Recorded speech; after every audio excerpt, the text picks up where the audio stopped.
You would think that the Greek islands are a laid-back place where time is insignificant, and for the most part, you would be absolutely correct. But there's one place in this region where appointments must be kept, where there are strict rules that have lasted for over 1,100 years. To visit this place, we needed a permit, which was organised many months before. There are also stringent clothing regulations, meaning no shorts or short sleeves, so the usual beach garb was packed away. If you want to step foot on this hallowed ground, there's a number of other restrictions you must adhere to also, all of which exist to maintain the sanctity of the place. The location I'm referring to is Mt Athos, where 20 monasteries sit on a 300 square kilometre peninsula. It's about as holy a slice of earth as you can find anywhere, and a location I've long wanted to visit, not particularly from a religious point of view, but to see what all the hubbub and mystery is about. Father Gerasimo, or Father G, as some of us know him, is my parish priest. His brother is a monk at Mt Athos, so who better to take me on this segment of my Odyssey? So you haven't seen your brother for 5 years. We're going to see him today. What are the emotions like? Separation feels like someone's passed away. But the great joy is that you get to see them every now and then. 5 years? That's not every now and then, Father. That's right. Eh? Yeah. So what is the emotion? It's right now, how do you feel it? Oh, it's measured anticipation. Yeah. And I've got to tell you, major anticipation for me, because I've read a lot about Mt Athos, but I'm not too sure what to expect. A lot of men, obviously. Well, it's all men, and Mt Athos is a place of full spiritual commitment and dedication to the spiritual life. Major sacrifice. Sacrifice all the worldly things, the property, the money, and they maintain their virginity as well. Yeah. Coming into the monastery of Vatopedi sent shivers down my spine. To say I was blown away is an understatement. Well, the monastery in its present form was built in the late 10th century, and it was one of the first monasteries built on the holy mountain of the present era. There was a monastery that existed here before that time, which according to the tradition had been built by the Emperor Theodosius the Great in the late 4th century on the place of a church built by Constantine the Great a few years before that.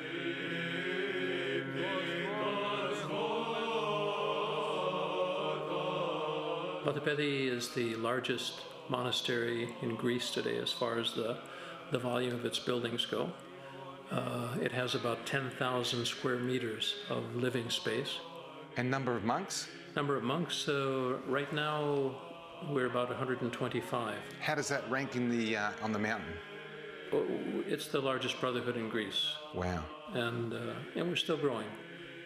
When I came here in 1993, we were about 40. So the monastery has tripled. This was more than just a step back in time. It was a leap through the ages. The architecture was medieval and spectacular. The stillness, absolute quiet and simplicity were unlike anything I'd experienced before. I felt humbled. It's definitely the perfect setting for meditation, collecting of thoughts, and of course, prayer. You know, the common denominator I see in the Mt Athos Monastery is these big, thick defensive walls. In the first 2 centuries of settlement here in Mt Athos, there were 180 monasteries and 20,000 monks. And the only ones that survived through the Crusades and pirate attacks were these large monasteries with these big defensive walls. The monks actually used to defend themselves from all these pirate attacks. For the next 800 years, the monks learnt to negotiate an armistice with their conquerors, and that's why they survived these 1,100 years. These monasteries have had to endure many difficult times over the last 11 centuries. They've survived all types of crisis, from economic and political to the forces of nature and several wars. Today, vast numbers of pilgrims visit the monasteries in search of healing, solace and meditation.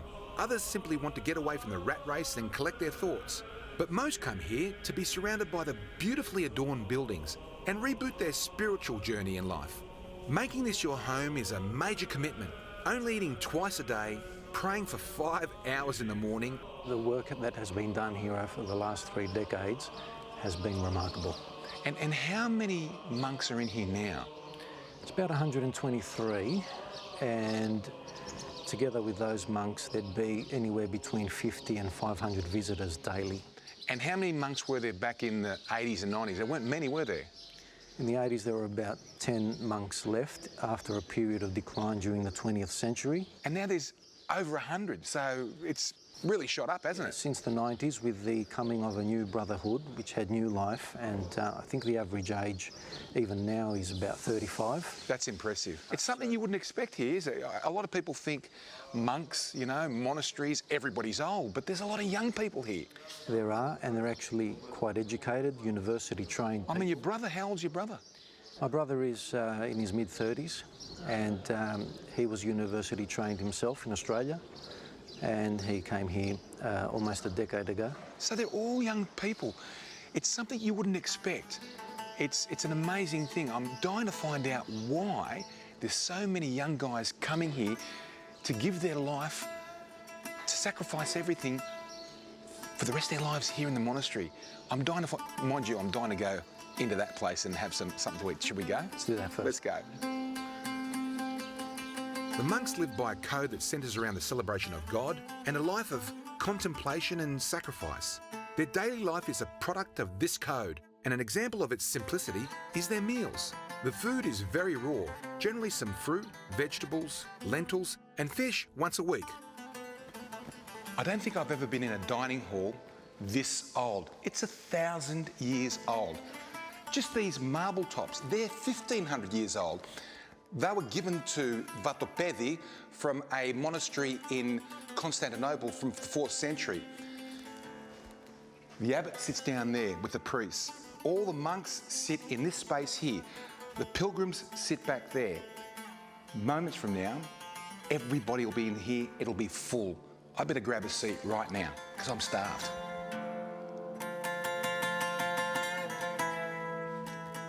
Ready to go. Ooh, kiwi fruit in Mt Athos.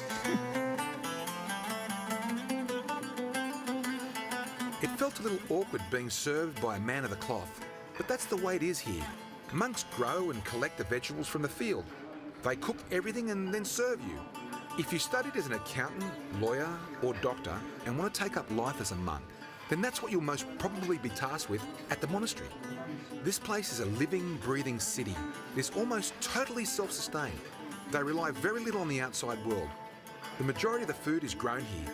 They make their own clothes, provide basic medical treatment, maintain their equipment, and have minimal influence from beyond the monastery walls.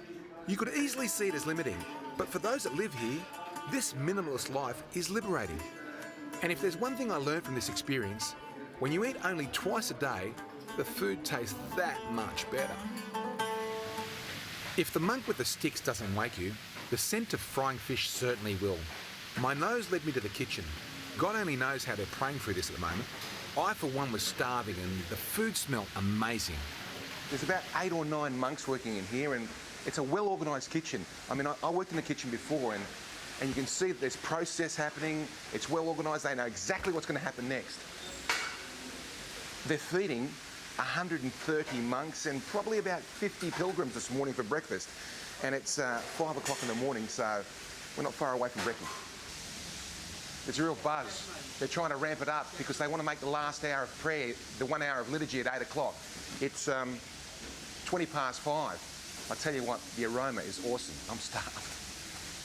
I don't know if I can wait for 3 hours. As day breaks, at a time when most other people are still sound asleep, Mt Athos has already been awake for hours. The dramatic backdrop leaves you breathless. However, this is just another day in the life at the monastery. The kitchen is running at full steam preparing breakfast, while the rest of the monks are in prayer. They do this every morning, praying from 4 a.m. to 9 a.m. Only then will they eat.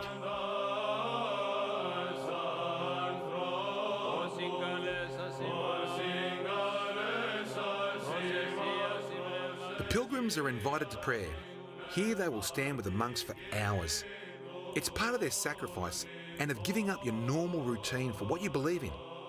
This is where you see the monks' true devotion. This is a life that's tough for the average person to understand. We have our possessions, our jobs, and most importantly, our families. These things are hard to give up, and for the majority of us, it's impossible.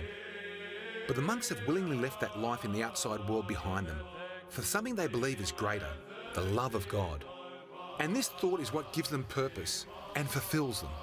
It was expressed beautifully by all the monks I spoke with.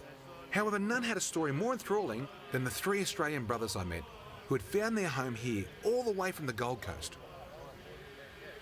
You are the one I'm most excited to meet. I have been thinking about your story for a year, and I'm sorry to make you all nervous, but it's a great story. When did you first come to Mt Athos? First came in 2006. After being here for a period of time, my brothers came to visit. Yep. Together? Together, 2 brothers came. Yep. One had an experience here. It was, he stayed, the other went back. And my other brother came with my other brother, and he stayed, and the other one went back. So one sort of handed off the other. You know? Right. And so all 3 of you are now here. Yeah. Well, how is life different here with your brothers, the experience that you have with your 2 brothers, compared to what it was like in Australia? No, our life here is more of a spiritual connection we have. It's more spiritual than anything. Whereas in the world, we had a connection, but it was more so worldly. Here we're on the same path, as well as we share the same sort of goal together. And do you still have that same connection that you had? Have you lost that, or? I think we're closer more so here. Wow. Because it's a life in Christ we live here, which is the true life. The worldly life has its human weaknesses in between, but the spiritual life is higher than the worldly life. You're sacrificing your career, you're sacrificing your family, even though we have some minimal contact with them, obviously. We're sacrificing our own family that we could have had as well, all for Christ. And in essence, we are fulfilling the first commandment, which is to love God with your whole being, your mind, your soul, your heart. This is the fulfillment of the first commandment. 14 when I first got here, we stayed for 2 days, forgot about that experience, and then came back here when I was 22. And you've never left since? And from then I'm still here. So how many years have you been here? 7 years now. 7 years. And what did you do when you were in Australia before you came here? I studied music and philosophy, and I was concerned about thinking about certain things, but I was pretty stuck onto my music. Yep. I started going out. I thought, oh, my friends are working in a bar, I'll start working in a bar as well. I was a barman for a couple of years, for a few years. And then I studied music, I'll start playing music. Started playing the music I enjoyed. And I was pretty much just living around that whole, getting as much joy, fun, happiness out of life as I could. But in doing that, I started to realise that there was something inside that was still empty. And I thought that it was probably just going to be filled by getting married, having a family, having that sort of a thing. I mean, I'd tried girlfriends, I'd seen sort of what it might be like getting married, and I realised that there's still something that's even deeper than a person's emotions. There's something that exists that's even more inside, that whatever happens, if a person doesn't have some spiritual connection, if a person doesn't touch onto God, then he could become 80 years old and not ever really have lived a second of his life. Are there any regrets? I mean, are you happy to be here? Are there any teensy little regrets of not being? For me, it wasn't. It was a matter of finding the will of God. And once I found it, that was it. It seems absolute. It's the same answer I get from all of you. It's like you're singing from the same hymn sheet. This is not something we've done, something God does for each one. Even though I was incredibly happy in the world, I'd lived anything that anyone could dream to live. Like, there wasn't, all my friends had the thought, had the question, you were the happiest guy we knew, why would you chuck that stuff away? And it seemed strange at the time when I did it, but for me it was the most natural thing to do. All that can happen without somebody having the monastic calling. There's something special which comes from above and calls someone to the monastic life. And not everyone gets that. So we have to respond to that calling. And we respond to that with our whole heart. And that's why we sacrifice all those things that we said before.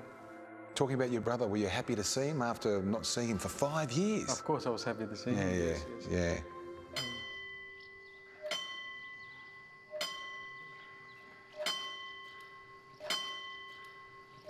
At the monastery of Vatopedi, the sound of a mallet tapping rhythmically on a board is the centuries-old way of gathering monks for prayer, food, or to wake of a morning.